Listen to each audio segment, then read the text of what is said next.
Okay. Oh, Fernando. Good afternoon. Good afternoon. সৰধাৰ Darrang জিলাৰ director আমাৰ অধ্যক্ষ মহোদয় আৰু আমাৰ আজিৰ শিক্ষক সন্মিলনৰ বিচাৰক মণ্ডলী আৰু লগতে কক্ষত উপস্থিত থকা সৰধাৰ শিক্ষা গুৰুবৃন্দ, মোৰ টপিকটো আছিলে আমাৰ প্ৰাৰম্ভিক শিশু শিক্ষণৰ ক্ষেত্ৰত আমাৰ লেংগুৱেজ 1 আৰু লেংগুৱেজ 2 কেনেকৈ আমাৰ পাপেটে পুতলাই সহায় কৰে তাৰ ওপৰত আছিলে। পুতলা শিক্ষণৰ দ্বাৰা আমাৰ ভাষা 1 ভাষা 2ৰ ক্ষেত্ৰত গুৰুত্ব কি। মোৰ নাম মিতালী দাস, মই পুনে LP স্কুলৰ পৰা আহিছোঁ। Cluster Dhekipara, block Sipajhar, district Darrang আৰু আমাৰ CRC ছাৰৰ নাম হ'ল প্ৰণৱ কুমাৰ ডেকা। এতিয়া আমাৰ পুতলাৰ পৰিচয় মই দাঙি ধৰিছোঁ।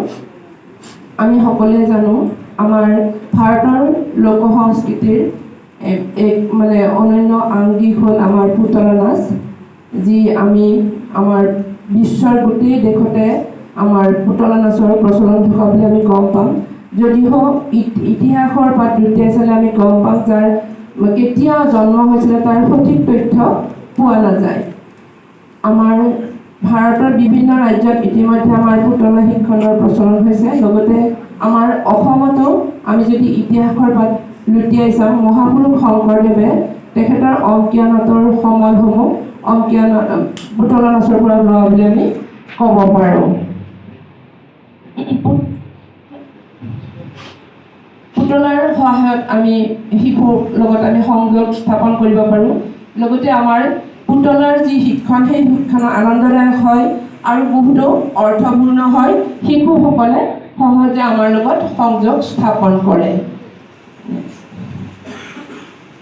আমাৰ এই পুতলাৰ গুৰুত্ব হ'ল আমাৰ যি সৃষ্টিশীলতা আৰু যিটো কাল্পনিক শক্তি সিহঁতৰ আমাৰ অট'মেটিক নিজে নিজে সিহঁতৰ তাত উদয় হয়। লগতে সিহঁতৰ যিটো ভয় ভাৱ থাকে প্ৰথম বিদ্যালয়লৈ আহোঁতে, সেই ভয় ভাৱ দূৰ হয় আৰু আমাৰ লগত এটা সিহঁতৰ সম্পৰ্ক স্থাপন হয়, যাৰ ফলত মাহঁতে আমাৰ এখন ঘৰৰ পৰা অহা শিশু এজন প্ৰথম বিদ্যালয়ত থাকিবলৈ অসুবিধা হয়, কান্দা-কটা হয়, আমি সকলোৱে জানো। তেতিয়া আমাৰ পুতলাৰ যোগেদি যেতিয়া আমি যিহেতু শিশুৰ প্ৰিয় হ'ল পুতলা, গতিকে সিহঁতে কি হয়, সেই ভয় ভাৱ দূৰ হয়, লগে লগে আমাৰ লগত সংযোগ স্থাপন কৰে আৰু বিদ্যালয় অভিমুখী হয়। লগতে সিহঁতৰ যিটো আমাৰ শ্ৰৱণ শক্তি আৰু যিটো কথা কোৱা, সেইটোতো আমাৰ গুৰুত্ব লাভ কৰে পুতলা শিক্ষণৰ দ্বাৰা। আৰু আমাৰ যিটো শ্ৰেণী কথাৰ সেইটোও হয় নান্দনিক হৈ পৰে শিশু শিক্ষাত। নেক্সট।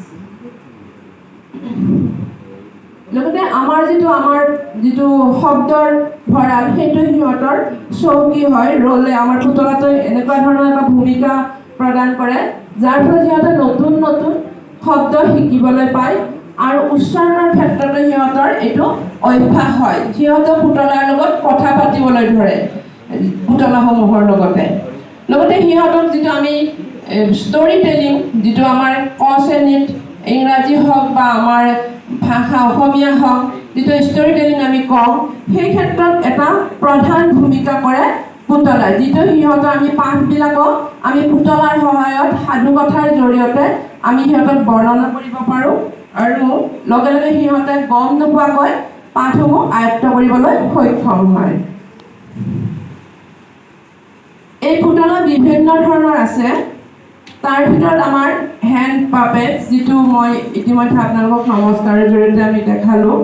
ফিংগাৰ পাপেটছত আমাৰ অতি সহজে শিশুসকল আকৰ্ষিত হয়। এইটোৰ জৰিয়তে যেতিয়া সিহঁতৰ আঙুলিৰ দিন হেল্ল' হেল্ল' হেল্ল', সিহঁতেও হেল্ল' কয়। ঠিক তেনেদৰে আমি ফিংগাৰ পাপেটছৰ জৰিয়তে আমাৰ ডাঙৰৰো আকৰ্ষণ হয় আৰু শিশুৰ ক্ষেত্ৰত সিহঁতক লগা হয় যে কথা পাতিব। গতিকে এই ফিংগাৰ পাপেটছৰ জৰিয়তে ঠিক তেনেদৰে আমাৰ ষ্টিক পাপেটছ আছে, লগতে শ্বেডো পাপেটছ আছে। পাপেট আমাৰ বিভিন্ন ধৰণৰ এই ভাগসমূহ আছিলে। এতিয়া টিচিং ইংলিছ থ্ৰু পাপেট সাপে